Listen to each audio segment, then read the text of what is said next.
할렐루야! 아멘. 오늘도 우리 히즐라이프 처치는 하나님께 최고의 예배를 드리길 소망합니다. 아멘. 제가 요즘에 하나님께 기도를 드리고 찬양을 정말 평소보다도 간절하게 드리는데요. 하루를 시작할 때 새벽에 또 하나님께 기도와 찬양을 드리고요. 그리고 하루를 마무리할 때 자기 전에 하나님을 찬양하고 기도를 합니다. 그런데 요즘에 하나님께 기도 드릴 때 자주 쓰는 표현이 생겼습니다. 제가 2주 전에 말씀으로 은혜를 나누었던 영화로움이라는 표현이에요. 이 영화로움이라는 이 표현을 제가 공부하고 나니까 너무나 감사하고 인간이 누릴 수 있는 최고의 기쁨이 바로 이 영화로움이구나 라는 것을 깨달은 뒤에 하나님께 기도할 때 영화로움에 대해서 기도를 자주 합니다. 아니, 하루도 빠짐없이 기도할 때마다 영화로움에 대해서 하나님께 기도를 드리는데요. 이 영화로움이라는 것은 영광이라고 생각해도 큰 무리가 없습니다. 영화로움, 영광. 제가 2주 전에 이 영광이라는 단어, 이 영화로움이라는 단어, 헬라어 독사, 그리고 성경에 쓰여 있는 독사조에 대해서 그 어원의 그 유래에 대해서 말씀을 드린 적이 있습니다. 원래 이 독사라는 단어는요, 본래 의견이나 평판이나 기대라는 뜻을 가지고 있었어요. 이 말의 기준은 어디 있습니까? 이 독사라는 단어의 그 중심 기준은 어디에 있습니까? 나한테 있는 게 아니었어요. 의견이나 평판이나 기대였기 때문에 그 기준이 내가 아니라 사람들이 나에 대해서 어떻게 생각하느냐, 외부적 시선의 기준이 있었던 단어가 바로 독사입니다. 그러니까 외부 사람이, 남이 나를 어떻게 생각하느냐, 나에 대해서 어떻게 평가를 하느냐, 나에 대해서 어떠한 기대를 가지고 있느냐, 나에 대해서 어떠한 의견을 가지고 있느냐라는 단어가 바로 독사였어요. 그렇기 때문에 원래 기존에 사용됐었던 이 독사라는 단어는 매우 상대적이고 가변적이기에 하나님의 영광, 영화로움으로 사용하기에는 부적절해 보였습니다. 그런데 여기서 바로 70인역의 성경이 나오죠. 이 70인역 성경은 무엇이냐면 히브리어 성경을 헬라어로 번역한 성경입니다. 이때 히브리어 성경을 헬라어 성경으로 번역함에 있어서 하나님의 영광을 뜻하는 이 단어 카보드를 그들이 어떻게 헬라어로 번역했느냐? 독사조로 번역을 합니다. 그래서 원래는 하나님의 영광으로 사용하기는 부족한 단어였지만 구약에서 쓰였었던 카보드라는 단어를 이 독사라는 단어에 덧입힌 거예요. 이 카보드라는 단어는 무겁다라는 뜻을 가지고 있습니다. 본래의 본질의 이 뜻을 가지고 있는 것이 카보드예요. 그러니까 이 독사라는 어쩌기 보면은 가벼운 단어에 외부적 시선에 가변적으로 상대적으로 변할 수 있는 그 단어에 성경적인 히브리어 성경의 단어를 덧입혀서 그 의미를 더욱더 무겁게 더 풍성하게 변화시킨 것입니다.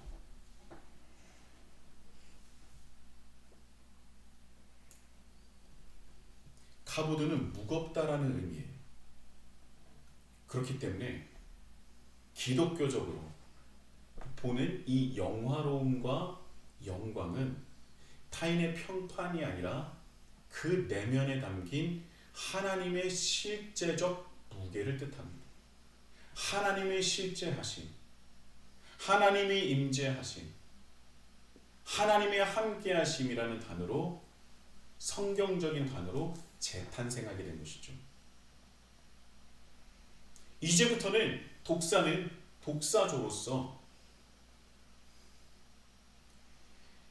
영화로움과 영광은 외부의 평판이나 의견이 아니라 하나님의 실제하심, 하나님의 실제적 임재, 하나님의 본질을 뜻하는 단어로 재탄생되었다는 거예요.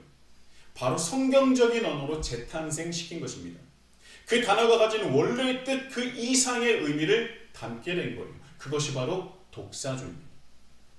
그래서 그것을 히브리어로 옮기면 가버드가 됩니다. 4절입니다. 아버지께서 내게 하라고 주신 일을 내가 이루어 아버지를 이 세상에서 영화롭게 하였사오니. 이 말씀을 보면요, 아버지께서 하신 일을, 하라고 하신 일을 이루는 것으로 영화로움을 하나님께 올려드렸다.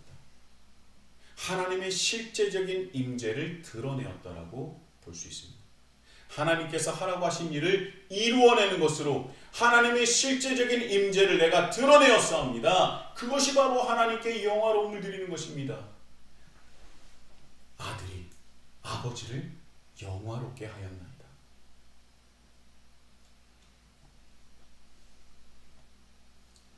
아들이 아버지께서 하라고 하신 일을 그대로 이루어 아버지를 영화롭게 하여 드렸습니다. 하나님의 실제적인 본질을 드러내었습니다. 하나님의 영광을 돌립니다. 그런데 여기서 성경은 멈추지 않았어요. 1절입니다. 아버지여 때가 이르렀사오니 아들을 영화롭게 하사. 이 말씀을 보면 이미 아버지는 그 아들을 이미 영화롭게 하셨습니다. 그러니까 아버지가 아들을 이미 영화롭게 했다는 거예요.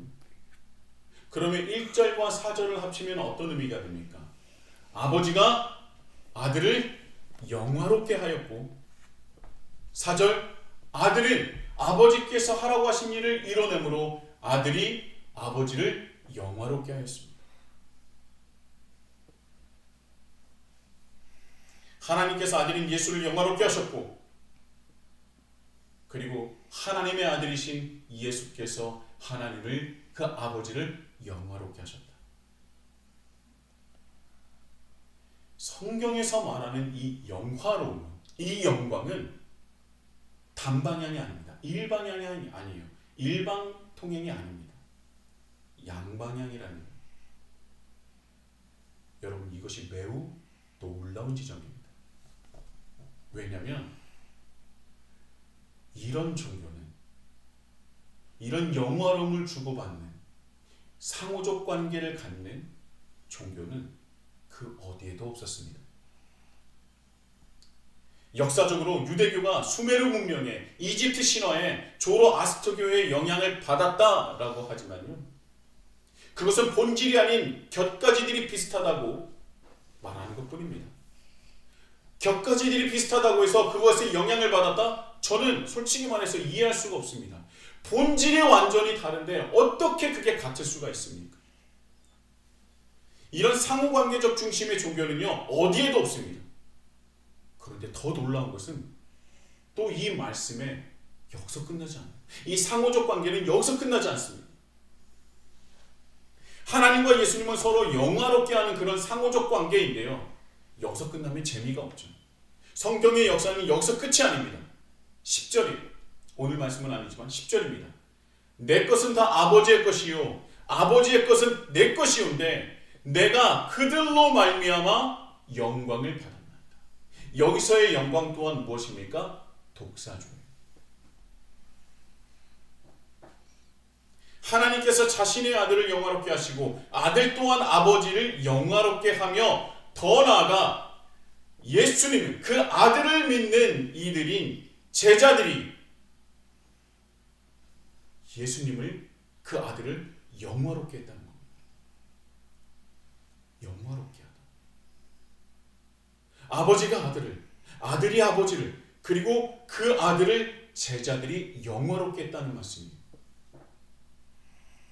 여러분, 도대체 이런 종교를 어디서 찾을 수 있습니까? 이것이 바로 기독교의 본질이고 하나님께서 세상을 이끌어 가시는 섭리예요. 하나님의 섭리입니다. 아버지가 아들을, 아들이 아버지를, 그리고 아들을 믿는 이들이 그 아들을 영화롭게 하는, 서로가 영화롭게 하는 상호적 관계를 맺는 종교는 기독교가 유일합니다. 저는 이래서 이것을 거룩한 공명이다 라고 표현을 하고 싶어요. 이 거룩한 공명은 감히 삼위일체 하나님의 관계를 말하는 것으로 표현할 수까지는 없겠지만, 그러나 연합이라는, 완전한 연합이라는 측면에서는 공유하는 부분이 있다고 생각합니다. 여러분, 이것만 보더라도 하나님을 믿는다는 것은 단순히 하나님을 인정하고 단순한 지식으로 알고 있다고 해서 끝나는 것이 아닙니다.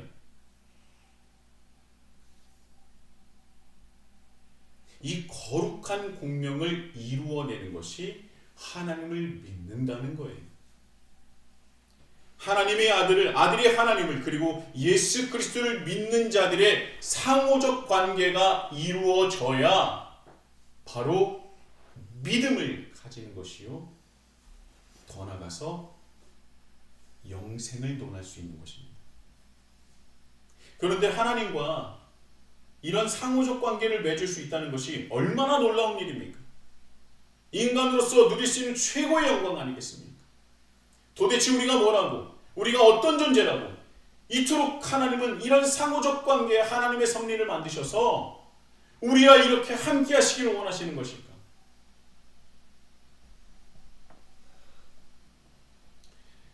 하나님께서는 이 거룩한 공명을 이루어내기 위해서 자신의 독생자 예수를 이 땅에 보내신 것 아닙니까? 그리고 그 독생자 예수가 이 땅에 오셔서 그의 제자들과 이 거룩한 공명을 이뤄내기 위해서 그들을 사랑하고 그들을 섬기고 그들을 구원하기 위해서 끊임없이 말씀을 전하고 그들을 가르친 것 아닙니까? 그리고 결국 십자가까지, 그 십자가까지 지게 된 것이죠. 여러분, 이 상호적 관계는요, 어디서 하나 그 끈이 끊어지면 안 되는 겁니다. 아버지와 아들과 그를 믿는 우리들과의 이어진 이 상호적 관계는요, 어디서 하나 끊어지면 안 되는 거예요. 그리고 이 관계를 유지하기 위해서 하나님께서 우리에게 주신 것이 무엇이냐? 바로 언약이에요. 약속. 그 약속은 아담으로부터, 아브라함으로부터 지금 우리에게까지 이어지고 있는 것입니다. 오히려 하나님께서는요, 우리가 그 언약을 소홀히 하고 무시하더라도 끝까지 그 언약을 지키시기 위해서 늘 우리와 함께 하셨어요. 그 역사, 하나님께서 우리와 그 상호적 관계를 맺기 위해서, 유지하기 위해서, 그 언약을 지키기 위해서 기록된 기록이, 역사가 바로 성경이라는 것입니다. 사람들은 끊임없이 하나님을 외면하고 배척하고, 때로는 수많은 신 중에 하나, 전쟁을 관장하는 신으로 전락시킬 때도 있었어요. 그러나 하나님은 그 맺으신 언약을 끝까지 지켜내셨습니다. 그의 결정체가 예수 그리스도시라는 겁니다. 여러분은 하나님과 거룩한 공명을 이루며 살아가고 계십니까? 우리는 하나님과 이 상호적 관계를 맺으며 거룩한 공명의 관계로서 삶을 살아가고 있는지를 한번 돌아봐야 합니다. 자, 우리가 하나님을 믿는다고 하면은 늘 따라오는 게 있어요. 늘 따라오는 게 있습니다. 저는 약간 이런 의미로 전락시키는 거, 약간 폄훼하는 것 같다고 생각을 하는데, 영생이라는 개념입니다. 이 영생이라는 개념이 하나님을 믿으면 우리가 그 영생을 누릴 수 있는 특권을 누릴 수 있는데,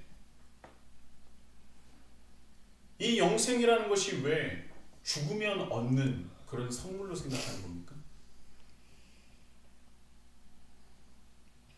저는 이 부분이 굉장히 불만이 있어요. 이 영생이라는 것은 죽으면 받는 그 정도의 선물이 아닙니다. 저는 이것이 최고의 선물이라고 여긴다면, 제가 늘 농담조로 얘기하지만 하나님 어서 저를 데려가 주옵소서라고 기도해야 되는 거 아닙니까? 하나님, 저는 영생을 누리고 싶습니다. 빨리 저를 데려가 주십시오.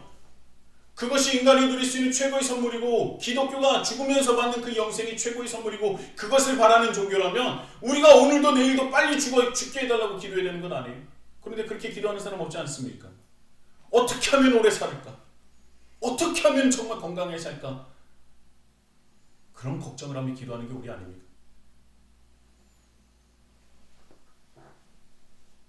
오늘 본문 말씀 3절에서 영생에 대하여 말씀을 하고 있습니다.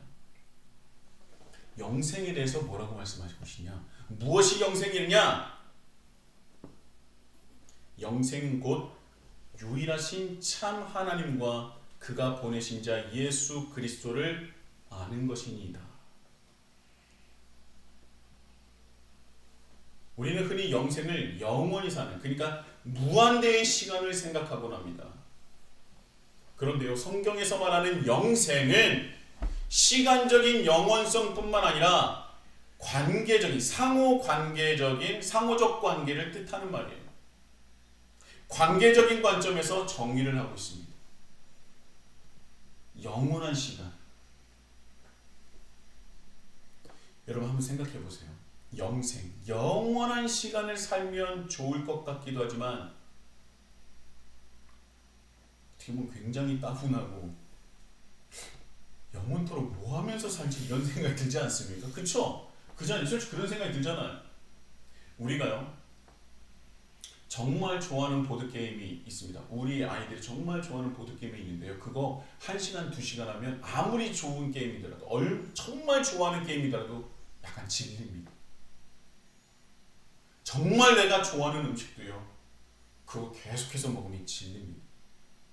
그런데 하물며 영원한 시간이라는, 내가 좋아하는 보드게임 2시간 하면 나머지 시간이 영원이에요. 어떻게 하지? 그 영원의 시간을 어떻게 채우지? 수영하고 등산하고 낚시하고 뭐해도 그 영혼을 어떻게 채우지? 영화에서도요, 불멸을 가진 그 사람들이 있습니다. 뭐 뱀파이어도 있고 여러 가지가 있는데, 그 영원의 시간을 산다는 것 자체가 축복이 아니라 저주로 느끼고 있지 않습니까? 이 영화에서도 그런데 실제로 이 영원의 삶을 산다고 하는데 그것이 우리의 최고의 선물인 양 생각하고 있는데, 생각해보면 이게 축복인가 복인가? 그런 생각이 든다는 거예요. 여러분, 폐인 생활도 하루 이틀이지 폐인 생활을 하면요 좀이 쑤십니다. 이 영원한 시간 동안 우리가 무엇을 하면서 지내야 하는 것입니다. 이 영원한 시간이 좋을 것 같으면서도 막상 좋기만 할까라는 생각이 들지 않습니까? 여러분, 성경에서 말하는 영생, 특히 요한복음에서 말하는 영생은 그 의미가 좀 다릅니다. 영생은 유일하신 참 하나님과 그가 보내신 자 예수 그리스도를 아는 것이라고 말해요. 이게 영생이라고 합니다. 이런 영생 한번 들어본 적 있어요? 없어요. 성경에 그대로 나와 있는데 영생에 대해서 우리는 너무나 몰라도 너무나 모릅니다.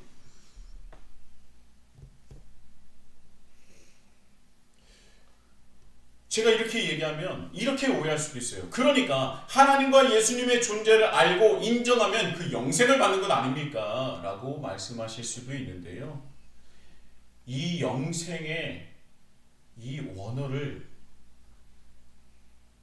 알아보면, 그러니까 하나님을 알아가는 것, 알아간다라는 그 원어를 우리가 알아보면 그런 말이 쏙 들어갑니다. 일단 먼저 알다의 헬라어는요 기노스코신이에요. 기노스코신.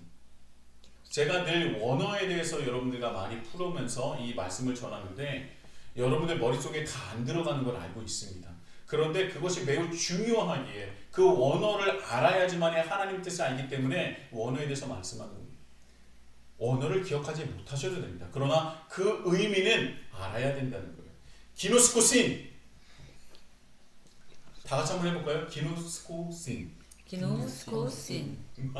저도 언제 잊어버릴 수도 있어요. 그러나 그 의미는 잊어버리지 않습니다.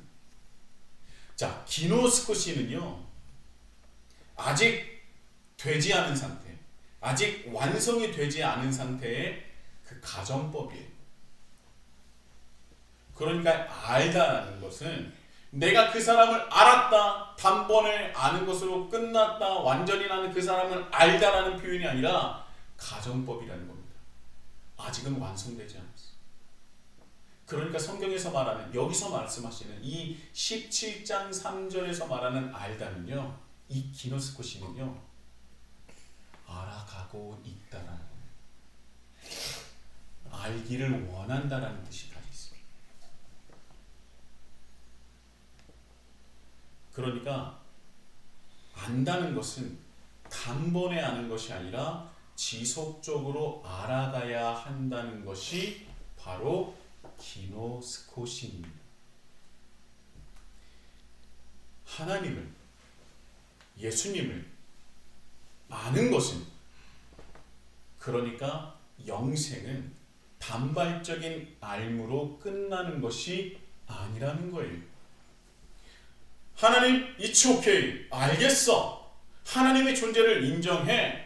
예수 그리스도로 십자가에 못 박혀 죽으신 것 알겠어. 인정해. 예수님이 메시아야. 인정해. 그러면 끝나는 것이 아니라는 겁니다. 그건 아는 것이 아니라는 거예요. 그건 인정하는 것으로 끝난다는 거예요. 영생은 하나님과 그의 아들을 알아간다는 것은 지속적인 겁니다. 단발성이 아니라는 거예요. 기노스코시는 정보 습득이나 정보 취득 행위가 아닙니다. 인격자들 사이에서 상호 교감하고 교통하는 행위를 말해요. 영생은 하나님과 그의 아들을 아는 것인데, 기노스코신도 가정법인데, 또 여기서 더 나가서 영생이라는 단어도 현재 진행 분사형입니다. 영생도 완성된 것이 아니라, 받는 것이 아니라 현재 진행 분사형이에요. 영생이라는 것은 절대로 소유권이나 확보된 재산이 아니라는 겁니다. 그러니까 나는 영생을 받았습니다. 나는 구원을 받았습니다. 이 말 자체가 성립이 안 된다는 겁니다. 영생은 지속적인 기노스코신으로 알무로 이루어져 가는 거예요. 현재 진행 분사형이에요. 내가 하는, 지금 죽어서 천국 갈 수 있습니까? 믿습니까? 네, 아멘 하면 되는 것이 아니라는 거예요. 그것은 자기 목만 아픈 겁니다. 영생이라는 것은 절대로 소유권이 확보된 재산이 아니라는 거예요.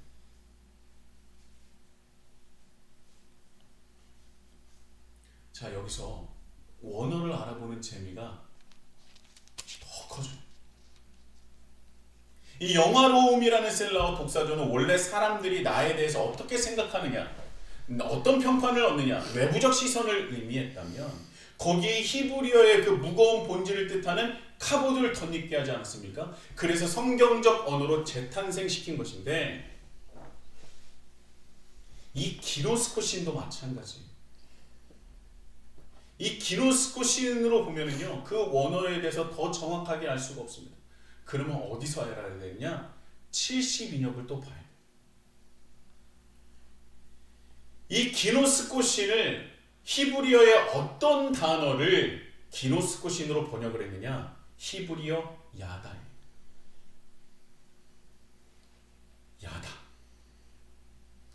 구약 성경에서의 야다는 부부 사이에서만 있을 법한 가장 친밀한 관계를 표현할 때 사용하는 단어입니다.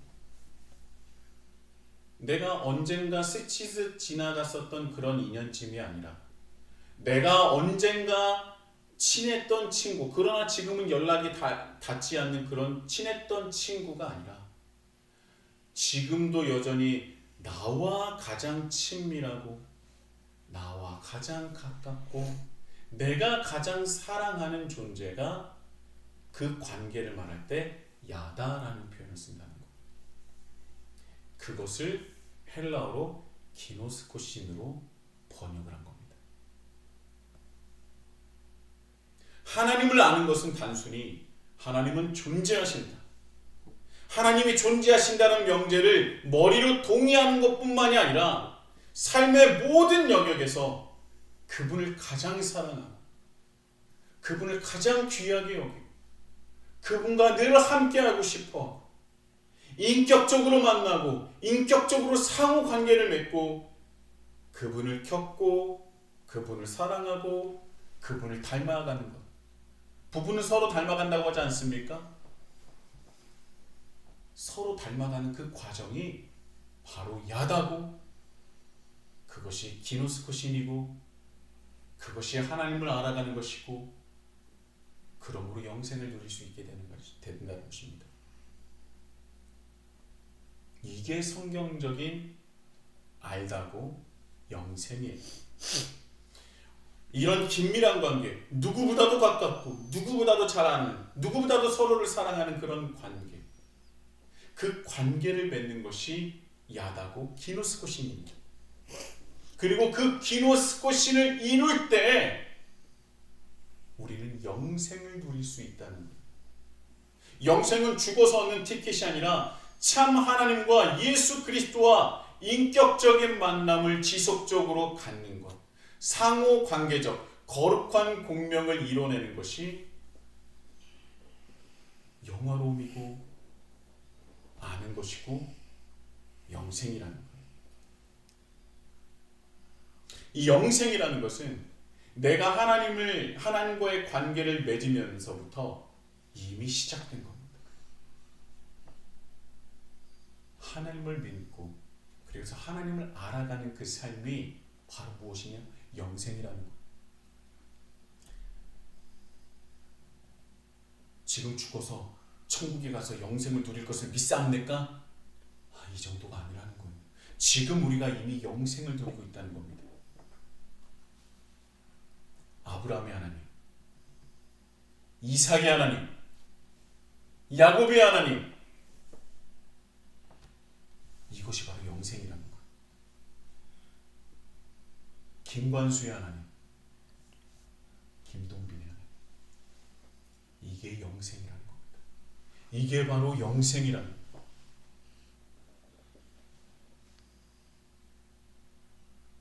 여러분의 하나님과 그 거룩한 공명을 이루시길 예수님의 이름으로 축복합니다. 할렐루야. 아멘.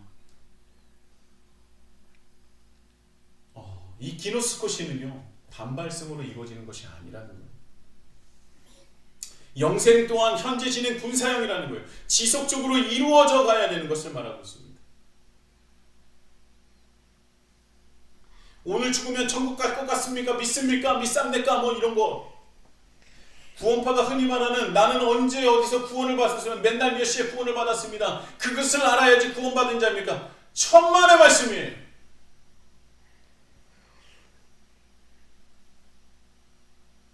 지금 죽으면 천국 갈 것 같습니까? 확실합니까? 아멘 하는 게 믿음이 아니라는 거예요. 그 아멘할 그 힘을 오히려 아껴서 오늘도 내일도 하나님을 알아가기 위해서 하나님과 거룩한 공명을 이뤄내기 위해서 하나님께 영화로움을 돌려드리기 위해서 더 나아가 하나님께 영화로움을 받기 위해서 살아가는 것이 바로 영생이라는 겁니다.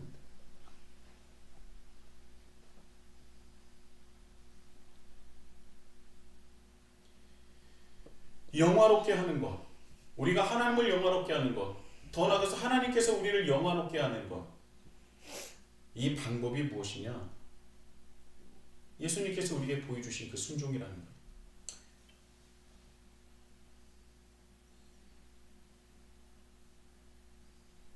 거룩한 순종을 통해서만이 거룩한 공명을 이뤄낼 수 있습니다. 예수님께서 하나님께서 하라고 하신 것을, 아버지가 하라고 하신 것을 내가 그것을 이루어냄으로 아들이 아버지를 영화롭게 하였사오니 그 길이야말로 하나님을 영화롭게 하는 것이고 상호적 관계를 맺어가는 것이라는 거예요. 순종입니다.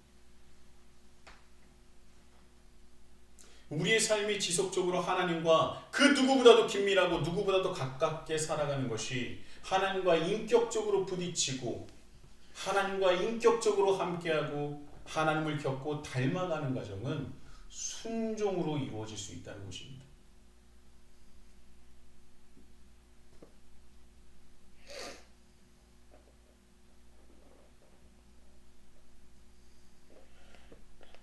제가 참 안타까운 것들이 있어요. 이런 개념들이, 이런 성경적인 개념들이 제대로 우리 안에 내재되어 있지 않다면, 심어져 있지 않다면 정말 유사 기독교가 너무나 많지 않습니까? 통일교도 마찬가지고요, JMS도 마찬가지고요, 신천지도 마찬가지고요, 구원파도 마찬가지입니다.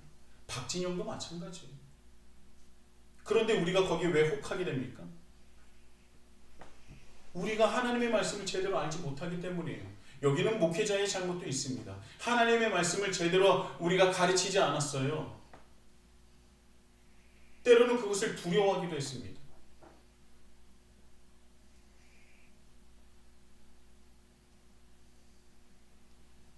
어떻게 영생이라는 것이, 어떻게 구원을 받는다는 것이 단발성으로 그렇게 끝날 수 있습니까?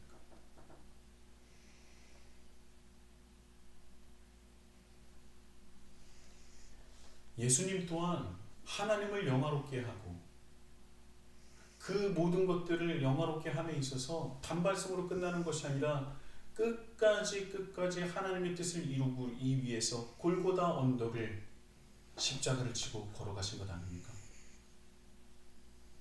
순종 이외에는 하나님을 영화롭게 할 수 있는 방법이 없는 것입니다.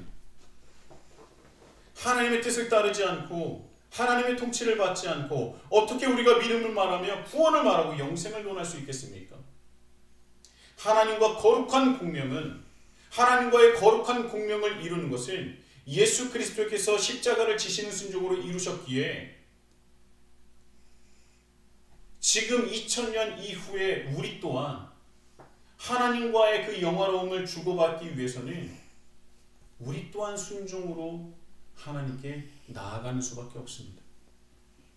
하나님을 지식적으로 하나님은 존재하신다는 명제를 머리로 동의하는 것으로 구원이 끝나는 것이 아닙니다.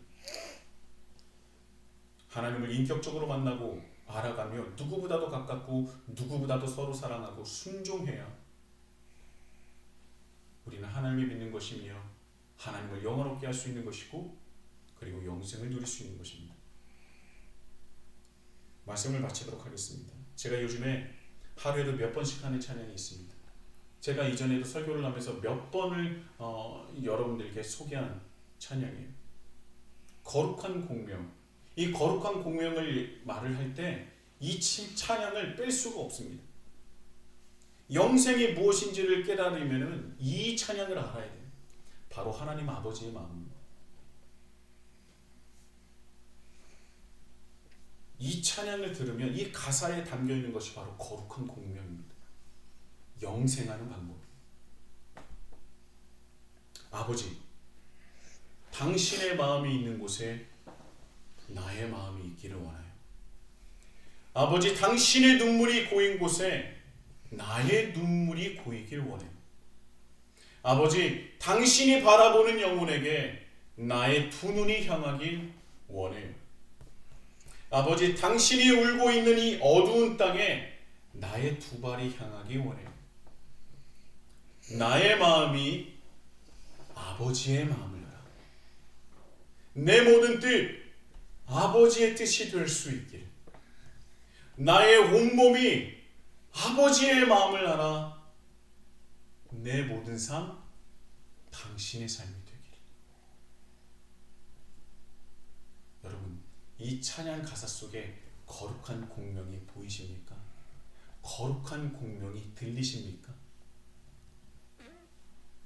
아버지가 아들을 영화롭게 하고 아들이 아버지를 영화롭게 하며 그들을 믿는 이들이 하나님을, 예수를 영화롭게 하고, 그러므로 영화로움을 받아 영생을 누리는 그 거룩한 공명이 이 찬양에 담겨 있는 거예요. 사랑하는 히즐라이프 형제자매 여러분, 하나님과 거룩한 공명을 이루시길, 그 누구보다도 영생의 삶을 살아가시길, 누구보다도 하나님을 사랑하시며 하나님의 마음으로 하나님과 함께 살아가시기를 예수님의 이름으로 축복합니다.